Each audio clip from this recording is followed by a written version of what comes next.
Hello, and welcome to the Overview of Pollution Control Equipment EPA Training Program. My name is Erica Cleary, and I will be your trainer. I will begin with a brief description of background information about air pollution. Air pollution is an introduction of particulates or other harmful materials into Earth's atmosphere, causing adverse health effects to humans.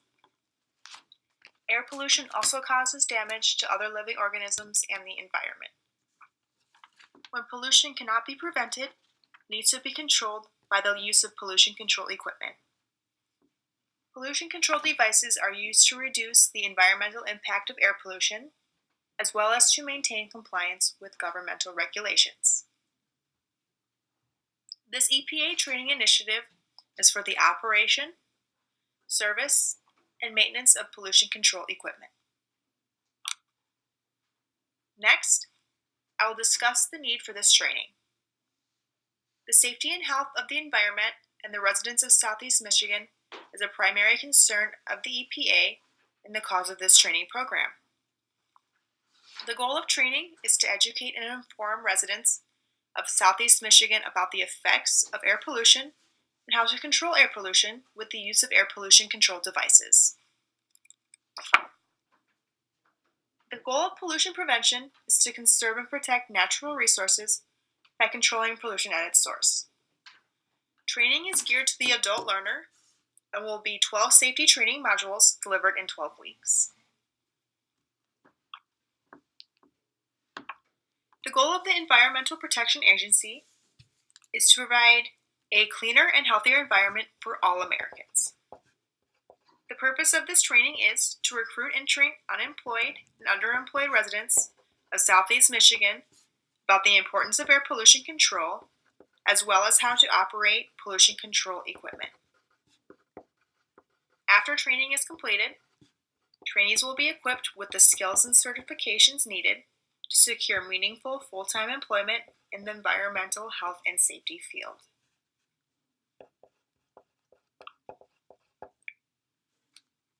By the completion of this training program, trainees will be expected to perform the following: list the 6 common air pollutants for which the EPA sets national ambient air quality standards, describe and list the health concerns associated with the 6 common air pollutants, identify the steps in the process of how a mechanical collector controls particulate matter, and finally, the 4th learning objective is to calculate control efficiency of pollution control equipment. 4 of the 12 training modules will be discussed in this presentation. Module 1 will cover air pollution basics. The Clean Air Act is a federal law that regulates air emissions from stationary and mobile sources. Much of the basic structure of the Act was established in 1970 by Congress. The subsequent revisions were designed to improve its effectiveness and to include newly recognized air pollution problems. Emissions of the 6 common air pollutants dropped 69% between 1970 and 2014, thanks to the Clean Air Act.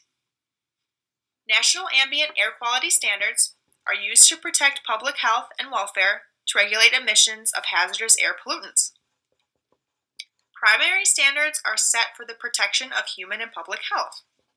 Secondary standards are set to prevent environmental and property damage.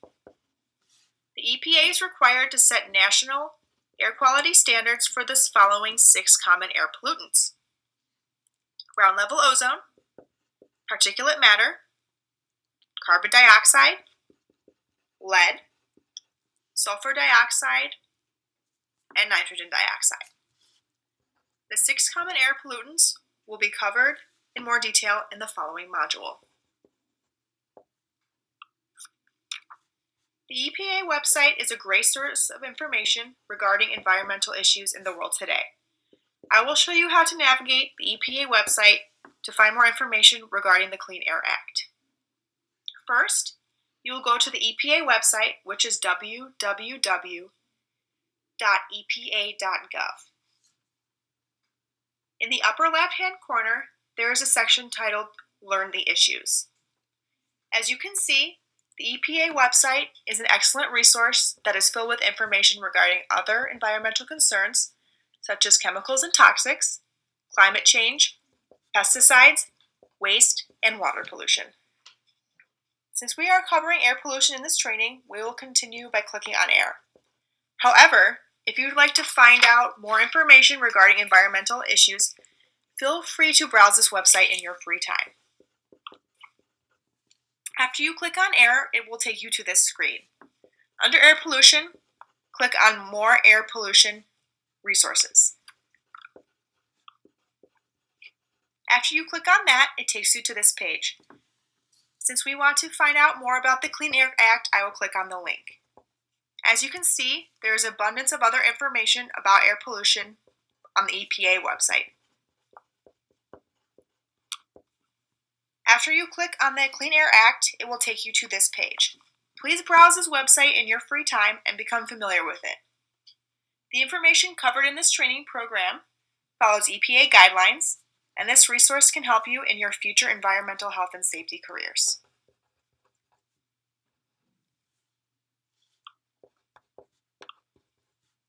Module 2 covers health concerns associated with the 6 common air pollutants.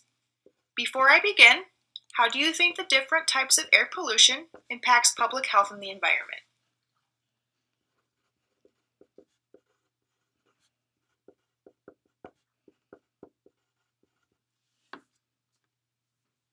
The 6 common air pollutants are harmful to your health, the environment, and can cause property damage. The first common air pollutant is ground-level ozone.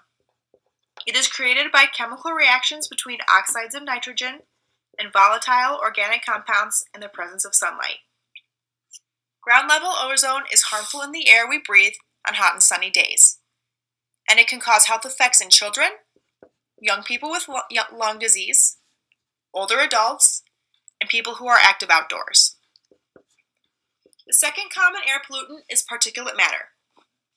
It is a complex mixture of extremely small particles, liquid droplets, and can be made up of a number of components including acids, organic chemicals, and soil or dust particles. Once inhaled, particulate matter can affect the heart and lungs and cause serious health effects. The third common air pollutant is carbon monoxide.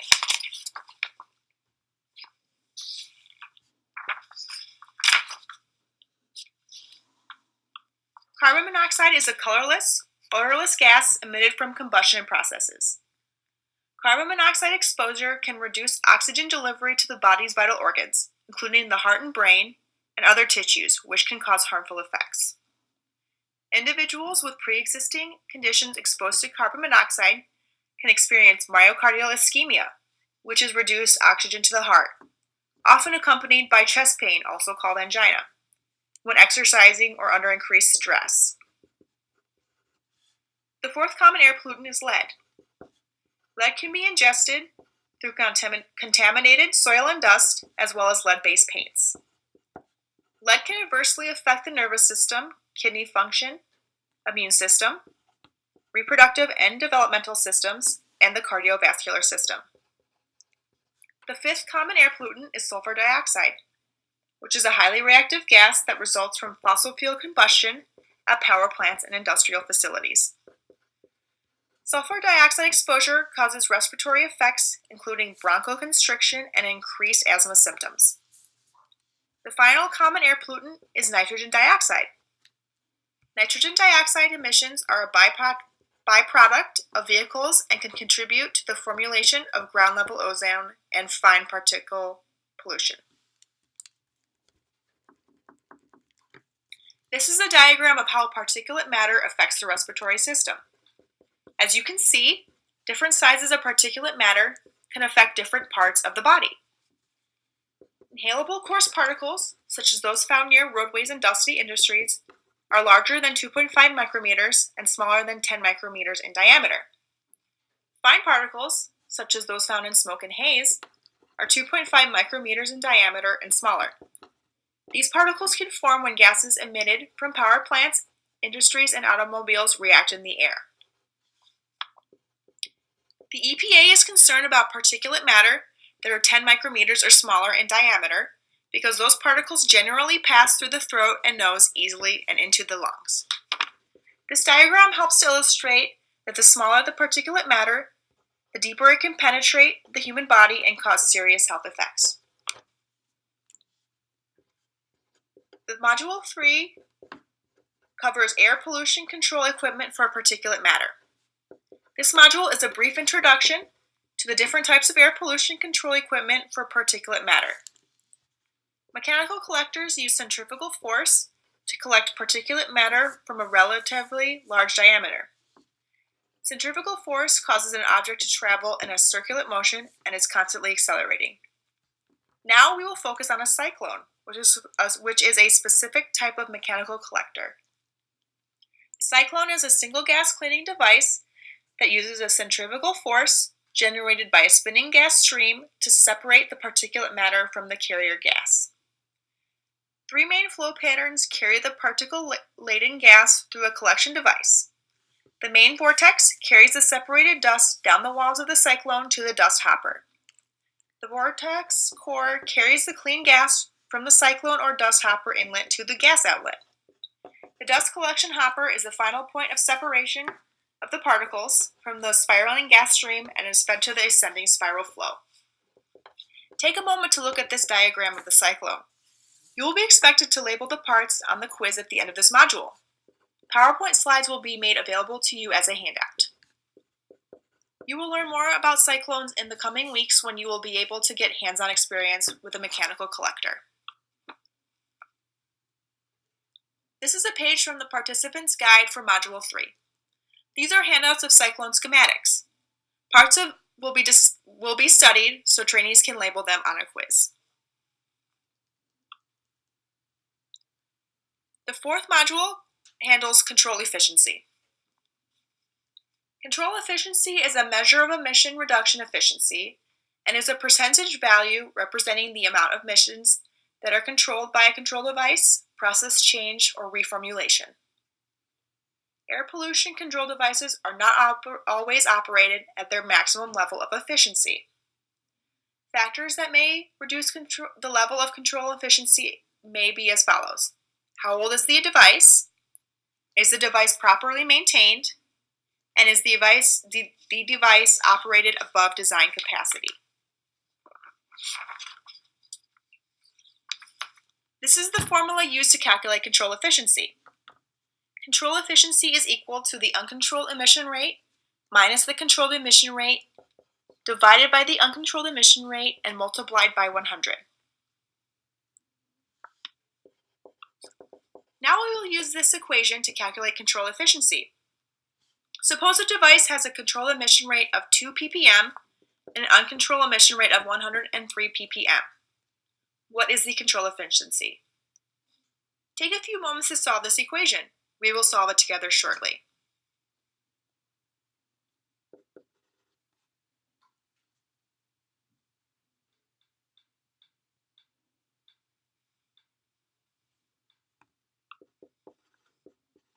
Control efficiency can be solved by plugging in the numbers for the uncontrolled emission rate and the controlled emission rate into the equation. Since the uncontrolled emission rate was 103 and the controlled emission rate was 2, 2 is subtracted from 103, then divided by 103 and multiplied by 100 to yield a control efficiency of 98.1%. More sample equations can be found in the participant's guide for Module 4.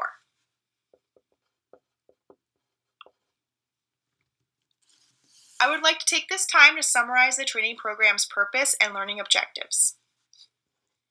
The purpose of this training program was to recruit and train unemployed and underemployed individuals about pollution control equipment. Following this training program, trainees can successfully secure meaningful employment in the environmental health and safety field, maintaining and operating pollution control equipment. Next, I will discuss the learning objectives completed in this training program. The first training objective covered the 6 common air pollutants, which are ground level ozone, particulate matter, nitrogen oxides, carbon monoxide, sulfur dioxide, and lead. The second learning objective covered the health concerns caused by the 6 common air pollutants, which include myocardial ischemia, respiratory problems, nervous system damage, and increased asthma symptoms. The third learning objective covered the steps in the process in which a mechanical collector controls particulate matter, which involves the separated dust being carried by the main vortex to the dust hopper, then the clean gas is carried by the vortex core to the gas outlet, and finally, the dust collection hopper feeds the clean gas to the ascending spiral flow, where the clean gas exits the device. The final learning objective was to calculate control efficiency, which is calculated using uncontrolled emission rate and the controlled emission rate and is represented as a percentage. Assessments of the trainee, the trainer, and the overall training program are crucial to the success of the program. A quiz will be given at the end of each module to assess the trainee's knowledge of pollution control equipment. Quizzes will consist of multiple choice, fill in the blank, and matching questions. Quizzes will also include blank pollution control equipment diagrams where trainees will be expected to label corresponding parts. Observations for assessing behaviors will include analytic assessment, which assesses how well each individual performs each task or behavior. This will be done using skill ratings on a scale from 1 to 5, 1 being very poor and 5 being very good. Trainer assessments will be conducted using a Likert scale, where trainees rate the trainer on a scale from strongly agree to strongly disagree. The training program will be assessed using holistic assessment as well as exam scores. Program success will be determined if the overall quality of the trainee's performance is exceptional. Exam scores will show if trainees understand the training content. 2 months following the training program, surveys will be mailed to the homes of the former trainees. These surveys will report if trainees have successfully secured employment following the training program. This is another way to assess the training program. This is an example of a weekly quiz given in this training program. This quiz uses multiple choice and matching to assess trainees' knowledge of the 6 common air pollutants. The questions are as follows. List the 6 common air pollutants. Which of the following is a health risk associated with carbon monoxide? What are the environmental effects of particulate matter? And which common air pollutant is caused by car emissions? As you can see, fill in the blank is a good method to assess if trainees remember the 6 common air pollutants. This method requires trainees to commit the information to memory and not rely on the process of elimination. Multiple choice is used because it can easily assess specific cognitive learning outcomes. As previously stated, following this training program, trainees will have the opportunity to be equipped with certifications to further their professional development.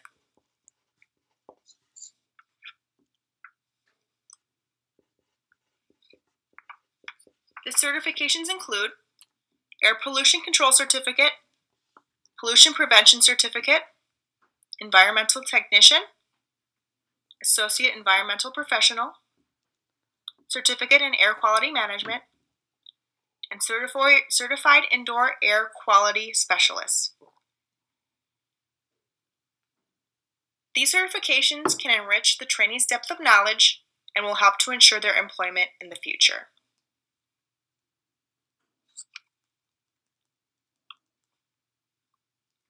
This concludes the Pollution Control Equipment EPA training program. Thank you for your participation. I wish you all success in your futures as environmental health and safety professionals.